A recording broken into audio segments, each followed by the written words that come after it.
I believe success is a journey, right? Not a destination. And I think many times people view success as a point, especially if you play sports like, I win this game. Yeah. And I do. I play very competitive football still.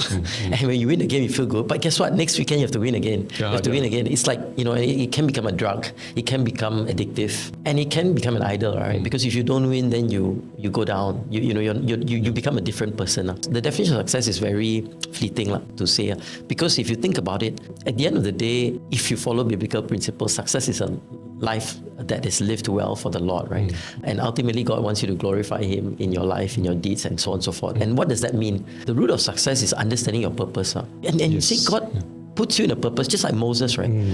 His plan was for him to understand the world that worked at that time, which was 40 years in Egypt, to understand how Pharaoh thinks, how that works. But then he needed 40 years to find his purpose, which is your purpose is to bring the Israelites out. And then the next 40 years is about building it. So sometimes I think God puts our life to say, okay, here is about preparing you for your purpose. Then it's about you understanding what your purpose is. And then it's about you fulfilling your purpose. Yes. And many people actually never get to the point of figuring out what their purpose is. And so they wander around. And if you don't know what your purpose is, you won't know what success is.